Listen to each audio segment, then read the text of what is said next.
హృదయపూర్వక నమస్కారం. రేపు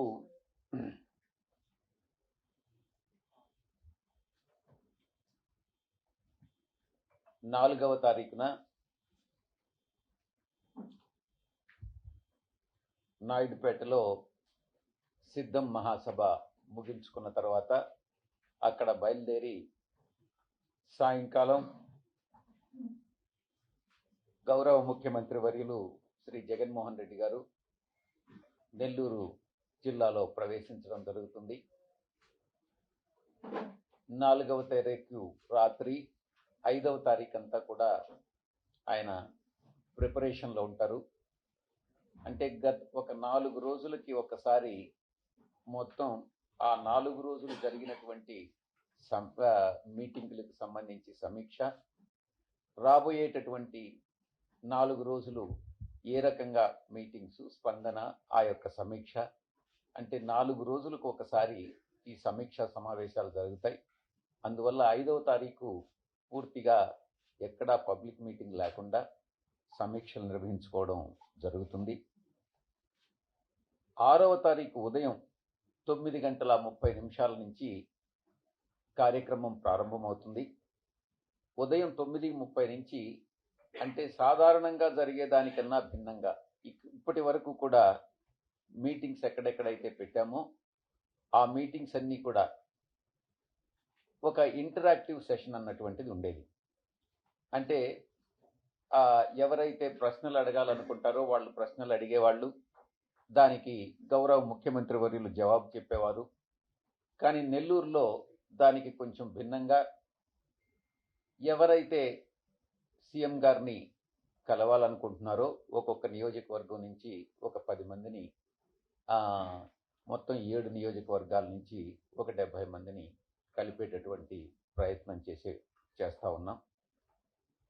7+1 సర్వేపల్లి నియోజకవర్గం కాకాని గోవర్ధన్ రెడ్డి గారి నియోజకవర్గం కూడా దీనిలో కలపడం జరిగింది.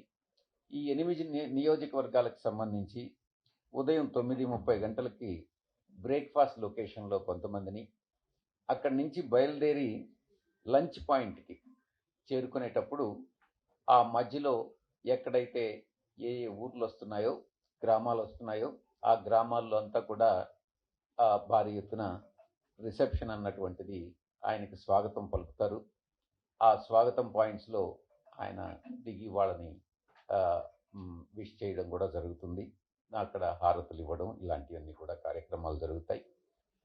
ఆ తర్వాత లంచ్ పాయింట్లో 2 గంటలకి కొంతమందిని కల్పించడం జరుగుతుంది. అక్కడక్కడ ఆయా నియోజకవర్గాల్లో దగ్గరుండే వాళ్ళందరినీ కొంతమంది బ్రేక్ఫాస్ట్ పాయింట్లో, కొంతమందిని లంచ్ పాయింట్స్లో, అలా మొత్తం ఒక 70-80 మందిని కల్పించేటటువంటి ప్రయత్నం చేస్తాం. ఆ తర్వాత లంచ్ పాయింట్ అయిన తర్వాత నేరుగా ఆ పబ్లిక్ మీటింగ్ అంటే సిద్ధం మహాసభ జరిగేటటువంటి ప్రాంతం అది కావలి అవుట్స్కట్స్లో వస్తుంది. వెంగయ్య గారి పాళెం దగ్గర. మొత్తం సిద్ధం మహాసభకి గతంలో మనం బాపట్లలో మనం అద్దంకి నియోజకవర్గంలో సిద్ధం మహాసభలు నిర్వహించుకున్నాం. మొత్తం 4 మహాసభలు అయిన తర్వాత ఆ మహాసభల తర్వాత ఏ ప్రాంతాల్లో ఏ జిల్లాల్లో అయితే సిద్ధం మహాసభలు జరిగాయో ఆ జిల్లాలు కాకుండా మిగతా జిల్లాల్లో అన్నిటిల్లో కూడా సిద్ధం మహాసభలు నిర్వహించుకోవాలన్నటువంటి నిర్ణయం తీసుకోవడం జరిగింది. ఆ నిర్ణయంలో భాగంగా నెల్లూరు జిల్లాలో గతంలో సిద్ధం మహాసభ జరపలేదు కాబట్టి కావలి సెంట్రల్ పాయింట్ కింద అన్ని నియోజకవర్గాలకి సెంటర్ అవుతుంది కాబట్టి ఆ సెంటర్ పాయింట్ని ఎన్నుకోవడం జరిగింది. అక్కడ సెంటర్ పాయింట్కి గౌరవ ముఖ్యమంత్రి వర్యులు ఆ సెంటర్ పాయింట్కి విచ్చేసి 4 గంటలకంతా ఆయన రావడం జరుగుతుంది. 4 నుంచి 6 దాకా అంటే మా గౌరవ ముఖ్యమంత్రి వర్యులు 5 గంటల నుంచి 6 గంటల వరకు ప్రసంగిస్తారు. 6 గంటలకి సభ ముగుస్తుంది. 6 గంటల తర్వాత గౌరవ ముఖ్యమంత్రి వర్యులు బయలుదేరి కందుకూరు చేరుకుంటారు. కందుకూరులో రాత్రి బస చేయడం జరుగుతుంది. 4 గంటల నుంచి 5 గంటల వరకు మా యొక్క గౌరవ శాసనసభ్యులు, సమన్వయకర్తలు సభను ఉద్దేశించి ప్రసంగించడం జరుగుతుంది. 5 గంటలకి ముఖ్యమంత్రి గారు ప్రసంగిస్తారు. సిద్ధం మహాసభలకి ఉన్నటువంటి స్పందన చాలా అద్భుతంగా ఉంది. మేము సిద్ధం మహాసభలకి ఈ యొక్క 8 నియోజకవర్గాల నుంచి ఇంచుమించుగా 1,00,000కు పైచిలుకు, 1,00,000కి ఎటువంటి పరిస్థితుల్లో తగ్గరని నేను అంచనా వేస్తున్నాం. ఎందుకనంటే స్పందన ఆ రకంగా ఉంది. గ్రామాల నుంచి మేము వస్తామనని, మా గ్రామం నుంచి ఇంతమందిని తీసుకొస్తామని అన్నటువంటి స్పందన కనపడతా ఉంది. కాబట్టి ఎటువంటి పరిస్థితుల్లో 1,00,000కు తగ్గకుండా వస్తారనని మేము ఆశిస్తూ ఉన్నాం. ఈ యొక్క సిద్ధం మహాసభలన్నీ కూడా చాలా చాలా విజయవంతంగా ప్రజలు ఆయన ఇచ్చేటటువంటి గౌరవ ముఖ్యమంత్రి వర్యులు ఇచ్చేటటువంటి సందేశాన్ని వినేదానికి వస్తూ ఉన్నారు. ఆ రోజు రాత్రి కందుకూరులో బస చేసిన తర్వాత 6వ తారీఖు అక్కడి నుంచి బయలుదేరి ఆయన ప్రకాశం జిల్లాలో ఎంటర్ కావడం జరుగుతుంది అన్నటువంటి విషయాన్ని మీకు తెలియజేసుకుంటా ఉన్నాను. ఇది సీఎం గారి ప్రోగ్రాం సిద్ధం మహాసభ గురించి.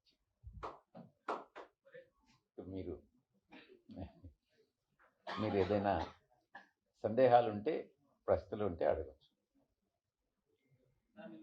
కేంద్ర ఎన్నికల సంఘం కొంతమంది ఐఏఎస్ ఐపీఎస్ అధికారులందరూ కూడా బదిలీ వేసేసినారు. ప్రధానంగా ఆయా ప్రాంతాల్లో శాంతి భద్రత సమస్య ఉత్పన్నమైన కారణంగానే బదిలీ వేసినట్టు సమాచారం ఉంది. మరి అలాంటి అధికారుల యొక్క వైఖరి మీద అభిప్రాయం ఏంటి?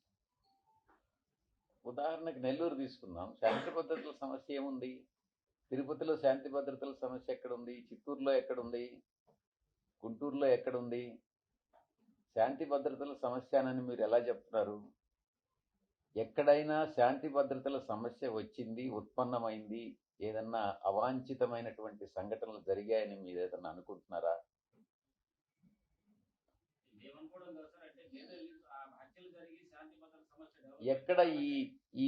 ఎక్కడ హత్యలు జరిగాయి మీరే చెప్పండి. ఆరోపణ చేయడం కాదు కదా. విలేకరణ తర్వాత మీరు ప్రశ్నించే ముందు ఆధారాలతో కూడా ప్రశ్నించాలి. ఎక్కడ హత్యలు జరిగాయి? మీరు ఒకసారి ఎవరు అడిగింది?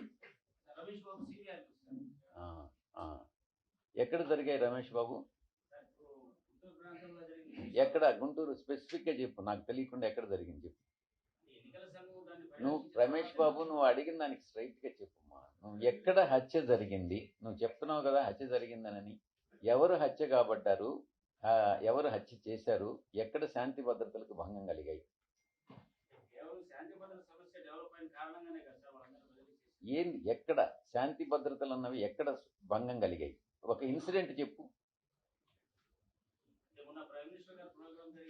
నువ్వు కానీ చెప్పకుండా ఉంటే నేను సివి రావు గారిని అడుగుతాను. మీ విలేకరు ఇలా అన్నారు, రావు గారు, విశ్వేశ్వరరావు గారు, దీని గురించి మీరేం చెప్తారని నేను అడగాల్సి వస్తుంది.